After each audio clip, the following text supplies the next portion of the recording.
దేశవ్యాప్తంగా 5 రాష్ట్రాల అసెంబ్లీ ఎన్నికల ఫలితాలు వెలువడిన తర్వాత కొన్ని వివాదాస్పదమైన అంశాలు, కొన్ని ఆసక్తికరమైనటువంటి అంశాలు బయటపడినటువంటి పరిస్థితి. ముఖ్యంగా పశ్చిమ బెంగాల్ ఎన్నికల విషయంలో అనూహ్య టీఎంసీ పార్టీ అనూహ్య ఓటమితో ఈవీఎంల పాత్రపై కొన్ని అనుమానాలు వ్యక్తమవుతున్నటువంటి పరిస్థితి మరోసారి. ఏదైతే అనుమానాలు గతంలో ఏపీ ఎన్నికల తర్వాత వ్యక్తమయ్యాయో అదే పరిస్థితి ఇక్కడ రిపీట్ అవుతుందా అనే ఒక ఆందోళన కలుగుతోంది. ఇక తమిళనాడులో టీవీకే పార్టీ అధినేత విజయ్ అనూహ్యంగా విజయం సాధించడం, ముఖ్యమంత్రిగా బాధ్యతలు చేపట్టే పరిస్థితి కనిపిస్తోంది. సో ఈ వివరాలపై మనతో మాట్లాడేందుకు జాయిన్ అవుతున్నారు ప్రముఖ న్యాయవాది గోసాల శ్రీనివాస్ గారు. సార్ నమస్తే. నమస్కారం.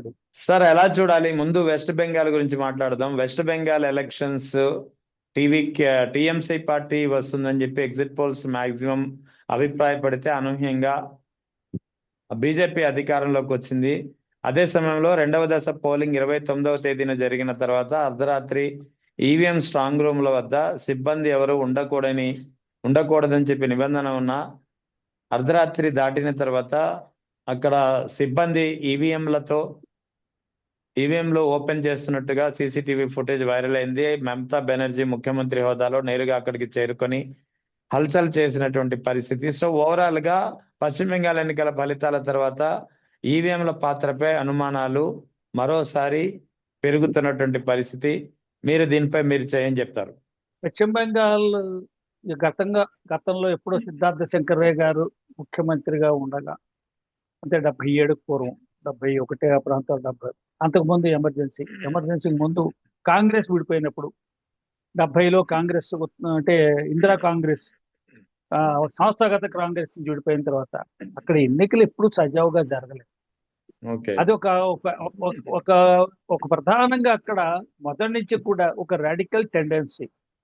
ఇంకా మన వాళ్ళు ఏమనుకుంటే సమర్థించుకోవడానికి విప్లవం పుట్టింది బెంగాల్లో అని.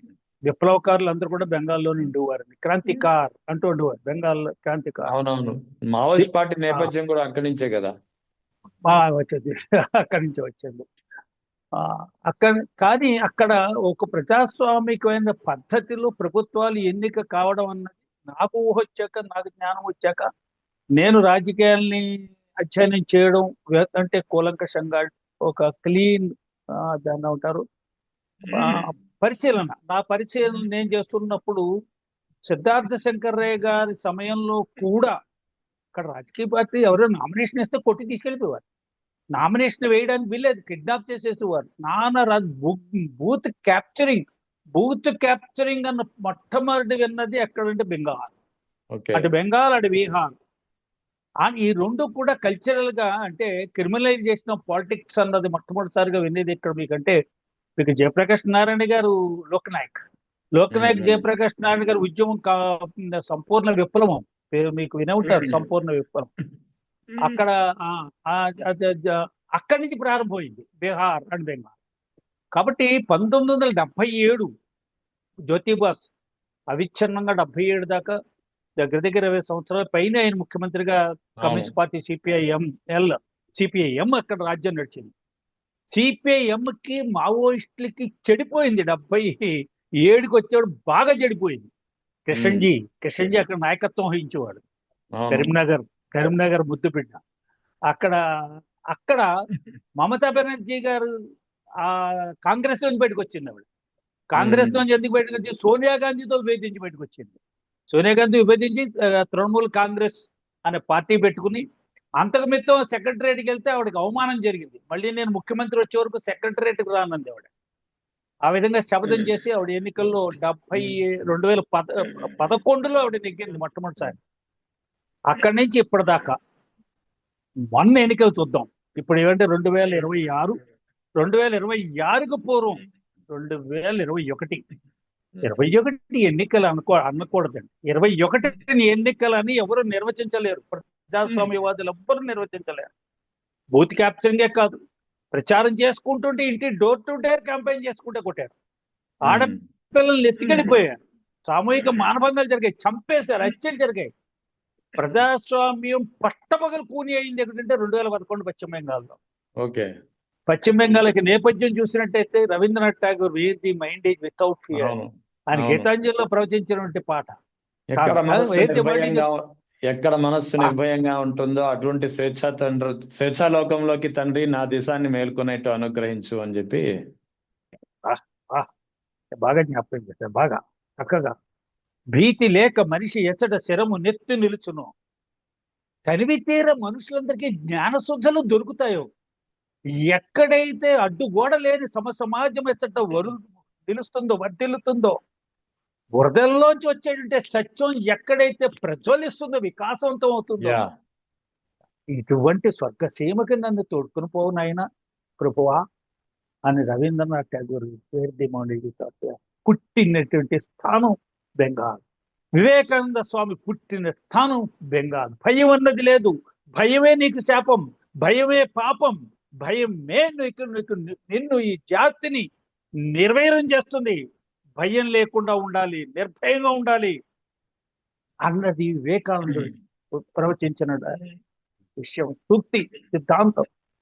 అటువంటి బెంగాల్లో హింస హింస క్రిమినలైజేషన్ ఆఫ్ పాలిటిక్స్ మనం చూసాం. కొన్ని దశాబ్దాలు చూసిందండి ఈ జాతి. 2011 చర్మాంకం అండి. 2011లో బహుశా నేను డిబేట్ లో మాట్లాడుతుంటే కళ్ళమ్మ నీళ్లు కూడా వచ్చాయి ఆ రీల్స్ చూస్తే. కాబట్టి ఈవేళ ఎలక్షన్ కమిషన్ తనంతట తాము ఎన్నికలు నిర్వహించినటువంటి రాష్ట్రం ఎన్నికలు ఏమైనా ఉన్నాయంటే ఈ మధ్య కాలంలో ఒక 20 సంవత్సరాల్లో పశ్చిమ బెంగాల్ 2026 ఎన్నికలు ఎలక్షన్ కమిషన్ మాత్రమే నిర్వహించినట్టు ఎన్నికలు. అంటే వాళ్ళకి అటెండర్ దగ్గర నుంచి పోలీస్ కానిస్టేబుల్ దగ్గర నుంచి బూత్ ఆఫీసర్ దగ్గర నుంచి ప్రెసిడింగ్ ఆఫీసర్ దగ్గర నుంచి మొత్తం top to bottom election commission మొత్తం వ్యవస్థని చేతిలో తీసుకుంది ఎలక్షన్ కమిషన్. Yes exactly. తెలిసింది ఈవీఎంల పాత్ర ఏదైతే ఆరోపణలు వస్తున్నాయో దానికోసమేనా? కాదండి, ఈవీఎం స్ట్రాంగ్ రూమ్ లో ఈవీఎంస్ పెట్టేసిన తర్వాత పోలీసులందరికీ అప్పచెప్పేసిన తర్వాత సిబ్బంది పోలీస్ స్టేషన్లకి ఎంత ఉండాలి సిబ్బంది అంత లెక్క ఉంది. దాని ప్రకారమే సిబ్బందిని ఇస్తారు. టాప్ ఆఫీసర్స్ పెట్టరండి, ఎందుకంటే లాక్ అయిపోయింది. అవును, లాక్ చేసేసి సేఫ్ లాక్ లో ఉన్నాయి. లోపల కూడా సీసీ కెమెరా ఉన్నాయి, బయట సీసీ కెమెరా పగడబంది ఉంది. సెంట్రీ డ్యూటీ సెంట్రీకే ఇస్తారు. అది తెలుసుకుని వీళ్ళు బాగా తెలుసుకుని సమయం తెలుసుకుని ఎక్కడ వీక్ పాయింట్ ఉందో తెలుసుకుని అక్కడ మోకలు రౌడీలు గుండాలతోటి గన్నులతోటి బాంబులతోటి కత్తులతోటి వచ్చి వాళ్ళ మీద పడ్డారు. మన సిబ్బందికి ఒక చిన్న ఇన్స్ట్రక్షన్ ఇస్తారండి, అత్యవసర పరిస్థితి అయితే కానీ ఫైర్ ఓపెన్ చేయకూడదు. అంటే స్వతం because internal affair, this is internal affair, not external affair. Pakistan తోటో బంగ్లాదేశ్ తోటో చైనా తోటో యుద్ధం కాదు, మన ఎన్నికలు నిర్వహించుకుంటున్నాం. పౌరులు దీంట్లో అమాయక పౌరులు చాలా మంది ఇన్వాల్వ్ అయిపోతారు. ఉద్యోగస్తులందరూ కూడా వీళ్ళందరూ కూడా గన్ కల్చర్ కాదు. కాబట్టి ప్రశాంతంగా సంయమనం పాటించాలి. మీరు ఎక్కువ సంయమనం పాటిస్తారు. అంటే ఒకటిసారి ఇక్కడ 2024 ఈ ఏపీ ఎన్నికల్లో ఏదైతే ఈవీఎంల విషయంలో గోల్మాల్ జరిగింది అనేది ఒక ఆరోపణలు ఇన్నాళ్ళు వినిపించాయి. పరకాల ప్రభాకర్ గారు తీసినటువంటి లెక్కల తర్వాత ఆ అనుమానాలు ఆధారాలు బయట బలపడినటువంటి పరిస్థితి. సో ఇక్కడ వెస్ట్ బెంగాల్లో కూడా అదే జరిగిందనే ఆరోపణ ఇప్పుడు వస్తుంది. మీరేమంటారు దీనిపై? నిజంగా కంపేర్ చేసుకోవాలి. అటు ఆంధ్రప్రదేశ్ 2024 అనేది మనకి ఎప్పుడు కూడా ఒక మైల్ రాయి. మనకు ఒక అధ్యయనం చేయడం, ఎన్నికల గురించి అధ్యయనం చేయడానికి ఒక సబ్జెక్ట్, ఖచ్చితమైన సబ్జెక్టు, ఒక ఎగ్జాంపుల్, ఒక మనం తప్పకుండా దాన్ని ఒక అంశం, ఇది అధ్యయనానికి అర్హత కలిగిన అంశం. ఒకసారి కాంపౌండ్ లోకి క్యాంపస్ లోకి అంటే ఆఫీస్ అంటాం మనం, పోలింగ్ స్టేషన్ లో ఎంతమంది సాయంత్రం ఇంకా టైం అయిపోతుంటే అవధి దాటుతుంటే ఎంతమంది లోపల ఉన్నారో గేట్ వేసే టైంకి అంతమందికి స్లిప్లు ఇచ్చి వాళ్ళందరినీ అలౌ చేస్తారు. అరగంట పడుతుంది, గంట పట్టచ్చు. అర్ధరాత్రి దాకా పట్టారంటే అన్ని లక్షల మంది ఎక్కడ ఉన్నారు, అన్ని లక్షల మందికి స్లిప్లు ఇచ్చారా లేదా, తర్వాత వచ్చిన వాళ్ళని అలౌ చేసేసారా, గేట్ ఓపెన్ చేస్తారు. గేట్ లోపల ఉన్న వాళ్ళకి మాత్రమే ఇవ్వాలి స్లిప్పులు. ఇంటి దగ్గర నుంచి బయలుదేరిన వాళ్ళకి అంటే ఈ స్లిప్పులు అవును. ఇంటి దాకా పంచుకుంటూ పోయారేమో 3-4 వార్డులు అసెంబ్లీ కాన్స్టిట్యున్సీ అంతా పంచుకుంటూ పోయారేమో ఈ స్లిప్పులు. ఒక మిత్రుడు నన్ను అడిగారు, మీరు పరకాల ప్రభాకర్ రావు గారిని మీరైతే ప్రభాకర్ గారి యొక్క వాదనని మీరు వినిపించారని. నేను పరకాల ప్రభాకర్ గారి వాదన వినిపించలేదు. 2 రోజులు 6 అనడం కరెక్ట్ కాదు, 2 రోజులు 4 అన్నా. అంతే కదా. ఊరంతా అదే వాదన వినిపిస్తే నా వాదన నాది, వాళ్ళ వాదన వాదిది. అంతే 2 రోజులు 6 అవ్వదు, 2 రోజులు 4 అవుతుంది. 4 అవుతుంది. అది 4 పరకాల అవుతుంది. గారు దాని చెప్పినా ఎవరు చెప్పినా సరే 2 వేల 4 అవుతుంది తప్ప 6 అవ్వదు. అవ్వదు. ఎవరిది అడాప్ట్ చేసుకోవాల్సిన అవసరం లేదు. యా సత్యాన్ని రైట్. అడాప్ట్ చేసుకుందాం. సత్యం, సైన్స్, వాట్ సైన్స్ సేస్. ఇక్కడ అనుమానాలు ఉన్నాయి, అనుమానాలు నివృత్తి చేయవలసిన బాధ్యత మీకుంది. మీరు వెంటనే తప్పు పడతారా? వాళ్ళకి తెలియదా? ఎంతమందిని తప్పు పడతారు? అరే నేను తప్పు పడుతున్నా, నాకు అనుమానం ఉంది, నాకు అనుమానం ఉంది. తెల్లారు మీరు ఎప్పుడు ఆవేళ మీకు డిమానిటైజేషన్ అప్పుడు డిమానిటైజేషన్ వ్యాన్లు మిస్ అయిపోయాయి. అంటే మీకు రిజర్వ్ బ్యాంక్ నుంచి వస్తాయి కదండి సేఫ్ వ్యాన్లు, ఆ వ్యాన్లు మిస్ అయిపోయాయి. అక్కడ చెస్ట్ వెళ్ళలేదు. అప్పుడు మనం అనుమానం పడలేదా? ఎవరైనా పట్టుకోలేదా? పట్టుకున్నారు కదా, అందరినీ పట్టుకున్నారు. కాబట్టి ఇలా కూడా ఈ ఎన్నికల నిర్వహణలో అవకతవకలు జరుగుతున్నాయన్నప్పుడు మనం నిఘా పెట్టాలి. ఎక్కడ అవకతవకలు జరిగాయి, అవకతవకల్ని మనం అవకతవకలు జరిగిన మాట విను, కొట్టిపారేకు విను. దీని మీద లాజిక్ ఉందా లేదా? లాజికల్ గా చెప్పారు లేదా? మీ ఆన్సర్ కూడా లాజికల్ గా ఉండాలి. అనుమానాలు ఉన్నాయి, లేదా మీకు జ్ఞానులు కాదు, మాకు అంత జ్ఞానం లేదు, మీకుంది కదా జ్ఞానం, విడమర్చి చెప్పండి. ఈవీఎంలు ఏమయ్యాయి, ఈవీఎంలు ఎక్కడ దాకా వెళ్ళాయి, ఈవీఎంల సంగతి మాకు డౌట్ ఉంది, మీరు దాన్ని నివృత్తి చేయండి. మేము జ్ఞానవంతులం కాదు. అవును, మీకు జ్ఞానవంతులం కాదు. ఎందుకు ఇప్పుడు మాకు జనరల్ గా మా లాయర్స్ లో కూడా చెప్తారు, ఏమంటే మాకు దొమ్మి జరిగింది, మా ఇంటి మీదకి వచ్చి దొమ్మి చేశారు. మీ ఇంటి మీద దొమ్మి చేశారా, పక్కింటి మీద దొమ్మి చేశారా, ఎవరెవరి మీద దొమ్మి చేశారు? మా ఇంటి మీద వచ్చి నన్ను బట్ట కొట్టారు, మరి పక్కింటి వాళ్ళు ఎందుకు పట్టలేదు? ఏమో నాకేం తెలుసు. పక్కింటి వాళ్ళు ఏర్పాటు చేశాడు మీ రౌడీల్ని, నన్ను కొట్టారు నేను చెప్తుంటే నువ్వు నీ ప్రశ్నలు ఎలా వేస్తున్నావు? నీకు తగిలిన దెబ్బలు కొత్తవా పాతవా ఏమిటి ఇవన్నీ? కాబట్టి నువ్వు నా కంప్లైంట్ ఎంటర్టైన్ చేయడం నీకు ఇష్టం లేదు. నా కంప్లైంట్ ఎంటర్టైన్ చేస్తే లోపలికి వెళ్ళాలి, దాన్ని అధ్యయనం చేయాలి, దాని మీద దర్యాప్తు చేయాలి. కాబట్టి ఇలా కొట్టుపరాయద్దు అంటాను నేను, కొట్టుపరాయద్దు. ఎందుకంటే any non sense is possible nowadays, any non sense is possible unless it is proved. కాబట్టి ఇప్పుడు పశ్చిమ బంగాల్లో జరిగింది ఏమిటి? మొత్తం తృణమూల కాంగ్రెస్ వాళ్ళు వచ్చి ఏదో దాడి చేశారు, ఈవీఎంలు ట్యాంపరింగ్ కోసం ట్రై చేశారు. ఓకే, కేసు బుక్ చేయండి, ఎవరు ట్యాంపర్ చేశారు? అసలు మీకు అక్కడ ఎన్నికల కమిషన్ ఒకసారి మొత్తం వ్యవస్థ అంతా చేతిలో తీసుకుని ఎన్నికలు నిర్వహిస్తున్నప్పుడు 144 సెక్షన్ అమల్లో ఉన్నట్టే. ముఖ్యమంత్రి గారు జనాన్ని వేసుకుని ఎందుకు వచ్చింది ఆవిడ? ఎలా రాగలిగింది ఆవిడ? అక్కడ స్ట్రాంగ్ రూమ్ దగ్గర ఆల్రెడీ నీకు సీల్ వేశారు. స్ట్రాంగ్ రూమ్ సీల్ వేసినప్పుడు ఎవరెవరు వేస్తారో తెలుసు కదా. రాజకీయ పార్టీల ప్రతినిధులు కూడా వచ్చి వాళ్ళు సీలు వేస్తారు స్ట్రాంగ్ రూములకి. ప్రభుత్వ అధికారులు, ఎలక్షన్ కమిషన్ అధికారులు ఉంటారు, రాజకీయ పార్టీల గుర్తింపు రాజకీయ పార్టీల యొక్క ప్రతినిధులు ఉంటారు, వాళ్ళ సమక్షంలో మీరు సీలు వేస్తారు. మీకు పర్మిషన్ ఇస్తే స్ట్రాంగ్ రూముల దగ్గర మీరు కూడా కూర్చోవచ్చు, మీరు కూడా రాజకీయ పార్టీల ప్రతినిధులు కూడా కూర్చోవచ్చు. కానీ మీకు పర్మిషన్ ఇవ్వాలి, మీరు పర్మిషన్ తీసుకోవాలి. మమతా బెనర్జీ ఆరోపించింది, ఆమె కాస్త నిరసన తెలిపింది ఒక విషయంలో. అర్ధరాత్రి దాటిన తర్వాత పోలింగ్ సిబ్బంది ఈవీఎం స్ట్రాంగ్ రూమ్ లో ఉన్నటువంటి ఈవీఎం మిషన్ లో ఉన్నటువంటి బాక్సుల్ని ఎందుకు తెరిచారు అంటూ ఆ సీసీటీవీ ఫుటేజ్ కూడా ఆమె వైరల్ చేసింది. ఆవిడ ఆధారాలు ఉంటే ఆ ఆధారాలు ఖచ్చితంగా ఎలక్షన్ కమిషన్ తీసుకెళ్ళాలి. Election commission in writing complaint ఇవ్వాలి. ఆవిడ మా నిఘాకు దొరికింది అనుకుంటే ఇవ్వాలి. రేపొద్దున కోర్టుల దాకా తీసుకెళ్లొచ్చు, తప్పేం లేదు. ప్రజాస్వామ్యంలో ఎవ్వరూ కూడా హక్కు లేదు ఆరోపణ చేయడానికి నేను అంటలేదు, అనజాలం కూడా. ఎందుకంటే అక్కడ ప్రభుత్వ యంత్రాంగానికి, రాష్ట్ర ప్రభుత్వ యంత్రాంగాన్ని తప్పనిసరిగా మీరు వాడుకోవాల్సిందే, మీరు వీళ్ళందరినీ పక్కన పెట్టడానికి వీలేదని చెప్పి ఆవిడ హైకోర్టుకి వెళ్ళింది.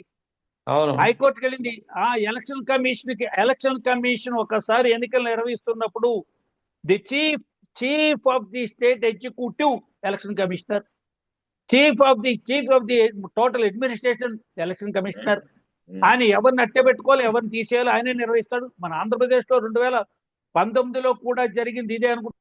ఇటువంటి రకమే ఏబి వెంకటేశ్వరరావు గారు, ఆయన స్పెషల్ సెక్యూరిటీ ఆఫీసర్ ఉండేవారు చీఫ్ మినిస్టర్ గారికి. ఆయన్ని తప్ప అందరినీ సరెండర్ చేశారు. యా జ్ఞాపకం ఉంది కదా మీకు? అవును. Yeah yeah yeah. ఆ, గుర్తుంది. ఆ, నాకు పర్సనల్ సెక్యూరిటీ, నీ పర్సనల్ సెక్యూరిటీ నేను అరేంజ్ చేస్తాం, ఎలక్షన్ కమిషన్ అరేంజ్ చేస్తుంది. ఒక్కసారి రాష్ట్ర ప్రభుత్వ యంత్రాంగం అంతా కూడా ఎలక్షన్ కమిషనర్ సరెండర్ అయిపోవాలంటే సరెండర్ అయిపోవాల్సిందే. అప్పుడు ఎల్వి సుబ్రహ్మణ్యం గారు చీఫ్ స్టేట్ చీఫ్ కింద చేశారు. కాబట్టి ఇక్కడ నా యంత్రాంగం ఉంటుంది, నేనే నిర్వహించుకుంటాను ఎన్నికలు. నాకు నా ఈయనకి ఆ పుట్టి వెళ్ళడానికి, చీఫ్ మినిస్టర్ గారు పుట్టి వెళ్ళడానికి స్పెషల్ వెహికల్ ఉంది. ఆ వెహికల్ ఎన్నికల కమిషన్ హ్యాండల్ చేయాలి. ఆ వెహికల్ ఎన్నికల కమిషన్ యొక్క కంట్రోల్లో నడవాలి, రైట్. ఆధిపత్యంలో నడవాలి. బెంగాల్లో కూడా ఆవిడ ఏ రకంగానంటే ఆరోపణలు చేయదలుచుకుందో ఆరోపణలన్నీ చేయొచ్చు ఇన్ రైటింగ్. రైట్ ఆవిడ రైట్ ఫుటేజ్ ఉంది. అవి ఈవీఎంలు, ఆ వాడని ఈఎంఈఎంలు కూడా గోడౌన్ లో పెట్టాలి, లోపల పెట్టారు, స్ట్రాంగ్ రూమ్ లో పెట్టాలి. వాడని ఈవీఎంలు కూడా మీకు చూడండి, పూర్వం బ్యాలెట్ పేపర్లు వాడకపోతే మిగిలిపోతే వాటిని కూడా స్ట్రాంగ్ రూమ్ లో పెట్టేవారు. అవునవును.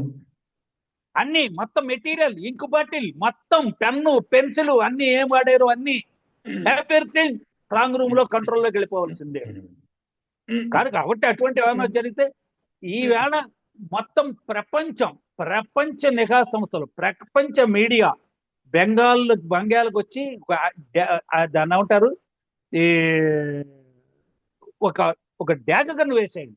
అన్ని బెంగాల్ ఎన్నికలన్నీ కూడా 1000 కళ్ళతో పరిశీలించండి ప్రపంచం. కంచేది ఏ రకమైన అపశృతి జరిగినా పట్టేసే కెమెరా. Right sir, right. ఇక తమిళనాడుకి సంబంధించి మాట్లాడుకుంటే టీవీకే పార్టీ తొలి ప్రయత్నంలోనే ఆయన అధికారం చేజిక్కించుకోబోతున్నారు. విజయ్ ముఖ్యమంత్రిగా ప్రమాణ స్వీకారం చేయబోతున్నారు. ఒంటరిగా పార్టీ స్థాపించారు, ఒంటరిగా బరిలో దిగి ఒంటరిగానే తేల్చుకున్నారు ప్రజాక్షేత్రంలో. సో ఈ సమయంలో విజయ దుందుబి మోగించిన నేపథ్యంలో ఆంధ్రప్రదేశ్లో ఒక చర్చ నడుస్తుంది. ముఖ్యంగా వైఎస్ జగన్తో సామీప్యతలు, వైఎస్ జగన్ బాటను విజయ్ అనుసరిస్తున్నారనే ఒక వాదన క్రమంగా నిన్నటి నుంచి వినిపిస్తోంది. మీరేం చెప్తారు?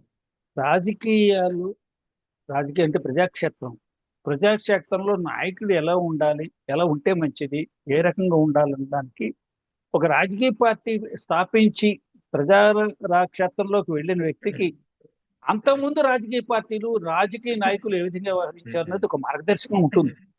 తప్పనిసరిగా మార్గదర్శకంగా ఉంటుంది. వాళ్ళ అటు కరుణానిధిని పరిశీలిస్తారు, అటు ఎంజి రామచంద్ర గారిని కూడా దగ్గరుండి పరిశీలన చేస్తారు, జయలలిత గారిని కూడా చేస్తారు.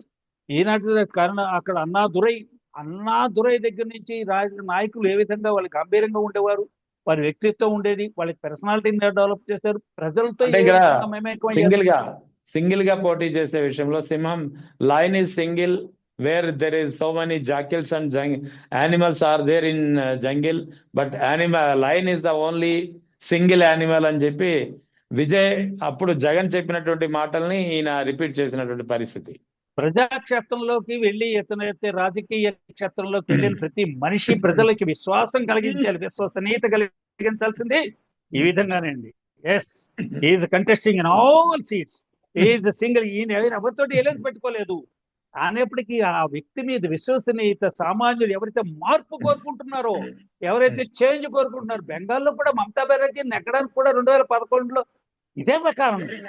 ఈవేళ తమిళనాడులో ఎప్పుడు కూడా ఈ ఎలియన్స్ అనేప్పటికి ప్రజలు విసిగిపోతూ ఉంటారండి. ఎందుకంటే మాకు సింగిల్ మ్యాన్ కావాలి, వన్ మ్యాన్ ఆర్మీ. ఇవాళ జగన్మోహన్ రెడ్డి 2019లో నెగ్గడానికి కారణం సింగిల్ కాన్ఫరెన్స్ క్రియేట్ చేశాడు. మీకు చూసుకోరు, ఒకసారి రాజశేఖర రెడ్డి గారు పొత్తులకి మొత్తం స్వస్తి చెప్పి సింగిల్ గా వెళ్ళారు. పొత్తులకి స్వస్తి చెప్పి సింగిల్ గా వెళ్ళారు. అప్పుడు మీరు పొత్తులు అంతకుముందు సిపిఐతో పొత్తు, సిపిఎంతో పొత్తు, ఆఖరికి టిఆర్ఎస్ తో పొత్తు, నిన్ను ఒక తెలుగుదేశంతో తప్ప, తెలుగుదేశం బీజేపీతో తప్ప అన్నితో పొత్తు. నో, పొత్తు లేదు, సింగిల్ గా వెళ్తాం. అలా కాదండి, నో,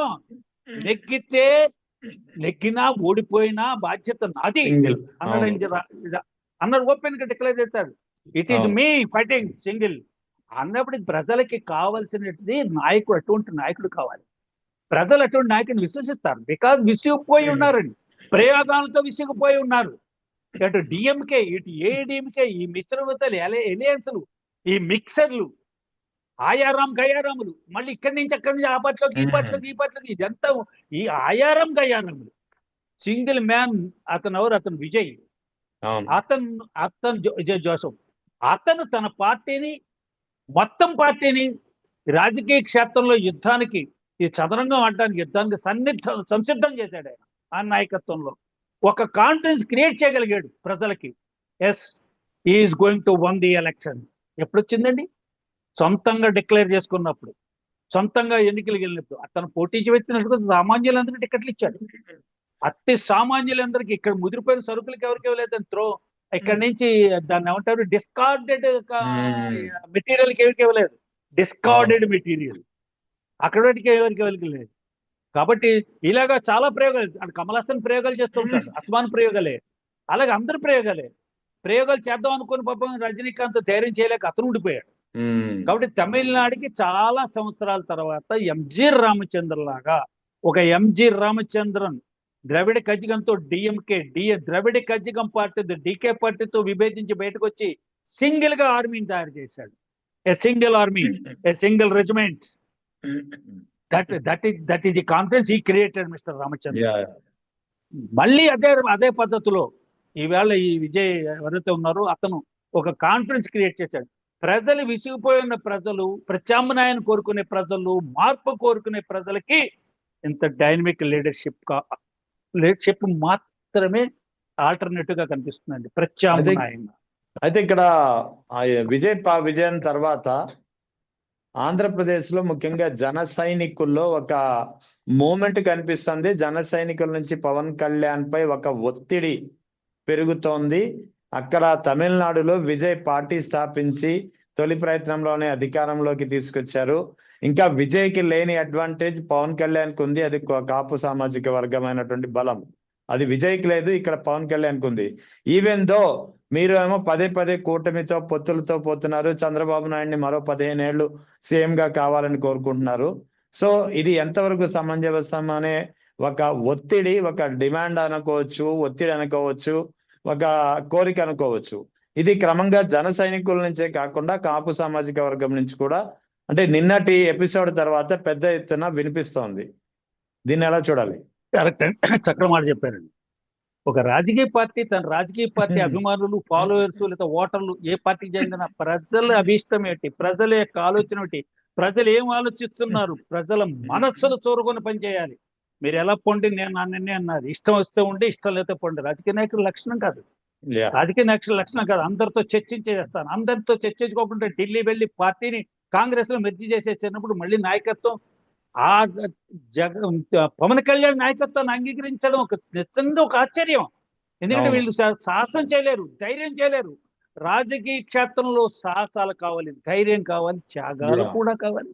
త్యాగాలు కూడా నేను త్యాగాలు చేయను, నేను పరువు మొక్కలు దెబ్బలు తింటాయి. రాజకీయ పార్టీని నడిపించడం అంటే మామూలు కాదు. రాజశేఖర రెడ్డి గారిని చూసి నేర్చుకోవాలి. సుదీర్ఘమైన పోరాటం వడ్డించిన విస్తర కాదు ముఖ్యమంత్రి పదవానికి. అవును, సుదీర్ఘమైన పోరాటం. ఎక్కడైనా సెలబ్రిటీలు లేరు, ఎక్కడెక్కడ మ్యాట్ని ఐడల్స్ లేరు. మ్యాట్ని ఐడల్స్ పెట్టిన పార్టీ కాదు అది. అలాగే ఈవేళ విజయ్ ఎవరైతే ఉన్నారో ఈయన జోసఫ్, ఆయన చూసి వీళ్ళంతా ఆలోచనలు పడ్డారంటే పడాలి. ఆలోచనలు పడి అక్కడ ఆగిపోకూడదు, ఆలోచన పడాలి. ఈవేళ పవన్ కళ్యాణ్ ఒక ఎన్నికల్లో 2019 ఎన్నికల్లో ఎవరు నెగ్గలేదు, ఒకళ్ళే నెగ్గారు అనుకున్నప్పుడు వెంటనే నిరుత్సాహపడిపోవడం. అతనికి ఓట్లేసిన ఓటర్లు ఎంతమంది లెక్కేసుకోవాలి. అతని ప్రయాణం ఎంతసేపు, ఎంత 2014లో పోటీ చేయలేదు, 2019 దాకా పార్టీని సిద్ధం చేయలేదు. పార్టీ శ్రేణులు లేరు, జిల్లా కమిటీల్లో, మండల కమిటీల్లో. మీకు అసలు సిస్టమ్ లేదు, పార్టీ నిర్మాణ వ్యవస్థ లేదు, జీరో. సింగిల్ మ్యాన్, మీరొక్కరే సభలకు వచ్చి మాట్లాడి వెళ్ళిపోతారు. కానీ 10 మందితో అక్కడ కాసేపు కూర్చొని మాట్లాడరు. సభకు వచ్చే ముందు 10 మందితో కూర్చొని మాట్లాడరు, సభ వెళ్ళిపోయిన తర్వాత మాట్లాడరు. అసలు రిపోర్ట్లు, విశ్లేషణ, పార్టీ ఒక మీటింగ్ జరిగిన లేదా ఒక పర్యటన జరిగిన ఈ తదుపరి విశ్లేషణ ఏమిటి, ఈ నియోజకవర్గం ఏమిటి, ప్రయాణం ఈ జిల్లా ఏమిటి, ఈ రాష్ట్రంలో 3 భాగాలు ఉన్నాయి, కోస్తాంధ్ర, రాయలసీమ, ఆ పట్టణాలు. ఈ మొత్తం వీటి మీద ఎప్పుడైనా చర్చ జరిగారా, ఎప్పుడైనా విశ్లేషణ చేశారా?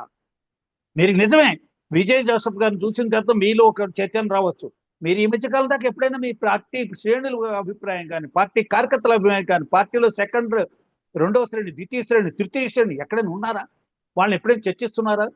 మీరు ఎవరైతే ఇష్టమైతే ఉండండి, లేకపోతే వెళ్ళిపోండి అని అన్నాను. రాజకీయ పార్టీ నడిపే విధానం ఇది. కార్పొరేట్ కంపెనీ కాదు. కార్పొరేట్ కంపెనీ నిర్ణయం తీసుకుంటుంది, ప్రమోటర్స్ నిర్ణయం తీసుకుంటారు. ప్రమోటర్స్ నిర్ణయానికి ఇష్టమైతే ఉండండి, లేకపోతే వెళ్ళిపోండి అని అంటారు ఉద్యోగస్తులు. ఎమాల్గమేషన్, అబ్జార్ప్షన్ ఇవన్నీ ఉంటాయి, మెర్జర్ ఇవన్నీ. కానీ రాజకీయ పార్టీ బేసిక్ గా ఓటర్ని దృష్టిలో పెట్టిన ప్రణాళికలు సిద్ధం చేసుకోవాలి. ఓటర్ని దృష్టిలో పెట్టిన ఏ రకంగా ఆలోచిస్తున్నారు, వాళ్ళు ఏ విధంగా స్పందిస్తున్నారు. ఈవేళ ఇంకొక 15 ఏళ్ళు చంద్రబాబు నాయుడు గారు నేను సీఎం అని డిక్లేర్ చేసేస్తున్నాను. నన్ను జనసేన ఓటర్లు, జనసేన అభిమానులు, జనసేన కార్యకర్తలు, జనసేనగా ప్రాణాలు పెట్టేటువంటి వ్యక్తులు వాళ్ళ మనసులో ఏ విధంగా ఆలోచించుకుంటున్నారు? అవును. వాళ్ళు తెలుగుదేశాన్ని యాక్సెప్ట్ చేస్తున్నారా? చంద్రబాబు నాయుడు యాక్సెప్ట్ చేస్తున్నారా? నన్ను ముఖ్యమంత్రి కావాలనుకున్నప్పుడు నేను ఎవరినో ముఖ్యమంత్రి డిక్లేర్ చేస్తే వాళ్ళందరూ నా వెనకాల ఎందుకుంటారు? నీ నాయకత్వం కావాలి మాకు రాష్ట్రానికి. మీరు అన్నారు కదా సామాజిక న్యాయం. సామాజిక న్యాయం, ప్రజారాజ్యం పార్టీ పెట్టినప్పుడు సామాజిక న్యాయం ఇది మెయిన్ డైలాగ్, బేసిక్ డైలాగ్. అవును. మరి ఆ సామాజిక న్యాయం ఏమైపోయింది? చెగోవీరా యొక్క స్ఫూర్తి ఏమైపోయింది? మీరు గడికి ప్రతిసారి మీరు యూటర్న్లు మీరు కూడా అలవాటు చేసుకున్నారా? యూటర్న్లు, ఓటర్లు అన్ని మీరు కూడా అలవాటు చేసుకున్నారా? రాజకీయ క్షేత్రంలో ఏ కార్యకర్త, ఏ నాయకుడు కూడా దాన్ని ఏమంటారు, ఒక ఎంటీ పేపర్ మీద బ్లాంక్ చెక్ ఇచ్చినట్టు సంతకం పెట్టి ఇస్తారు ఎక్కడైనా? ప్రజల తీర్పు ప్రధానం. 15 ఏళ్ళు ఉంచుతారో చంద్రబాబు నాయుడు గారిని, 5 ఏళ్ళు ఉంచుతారో, 3 ఏళ్ళు ఉంచుతారో, ప్రజల తీర్పు ప్రధానం. ప్రజలు ఆయన అంగీకరించాలి.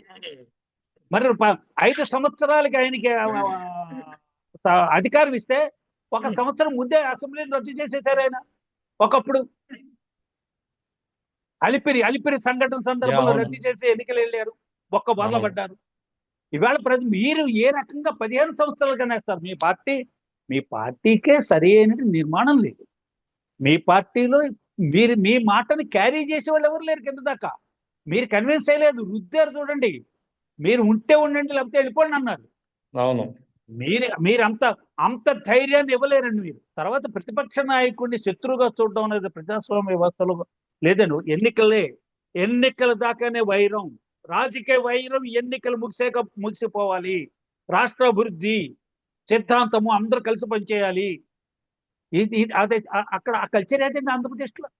ఆంధ్రప్రదేశ్లో ఎక్కడ కల్చర్ ఉంది? రాజకీయాలు మాట్లాడతారు, ముఖ్యమంత్రి పొద్దున్న సాయం దగ్గర రాజకీయాలు మాట్లాడతారు, మీరు కూడా రాజకీయాలు మాట్లాడతారు, ప్రతిపక్షం వాళ్ళు కూడా రాజకీయాలు మాట్లాడతారు. ప్రతిపక్షం ప్రభుత్వాన్ని ప్రశ్నిస్తూనే ఉంటుంది, ప్రజలు కూడా ప్రభుత్వాన్ని ప్రశ్నిస్తుంది. ప్రభుత్వాన్ని ప్రశ్నిస్తుంటే మీరు ఏం సమాధానం చెప్తున్నారు? జగన్మోహన్ రెడ్డిని అడగలేదే? జగన్మోహన్ రెడ్డిని ఎందుకు అడగరు? అరే, జగన్మోహన్ రెడ్డి ప్రతిపక్ష హోదా కూడా లేదండి, ఆయన్నేం ప్రశ్నిస్తారు? ప్రతిపక్ష హోదా కూడా మీరు ఇవ్వలేదు. కాబట్టి ఈవేళ ప్రజలు మిమ్మల్ని పరిశీలిస్తారు. పోనీ అందరికీ జ్ఞానం లేదండి, అందరికీ లేదు. ఇటువంటి మీడియా వాళ్ళు ఉన్నారు కదా, వీళ్ళు చర్చలు పెడతారు, ప్రజల్ని చైతన్యవంతులు చేస్తారు. ప్రజల్ని చైతన్యవంతులు చేయడానికే మీడియా, పత్రికా రంగం ఉంది. పత్రికా రంగము, మీడియా ఉన్నది, మాధ్యమాలన్నీ ఉన్నాయి ప్రజల్ని చైతన్యవంతులు చేయడానికి. చేస్తాయి, వాళ్ళు ప్రశ్నిస్తారు. నిన్న అమాయకుడు, ఇవాళ అమాయకుడు కాదు. ఇవాళ అమాయకుడిగా ఉండడు, రేపు కూడా అమాయకంగా ఉండడు. కాబట్టి ప్రజలకు ఏ రకమైనటువంటి మీరు మెసేజ్ ఇస్తున్నారు? నిజంగా తమిళనాడులో ఎన్నికలు ఒంటరి పోరాటం చేసినట్టు సింహం లాగా అతను డంకా బజాయించాడు, రణభేరి మోగించాడు, విజయ్ డంకా మోగించాడు. విజయ్ గంటలు మోగుతున్నాయి.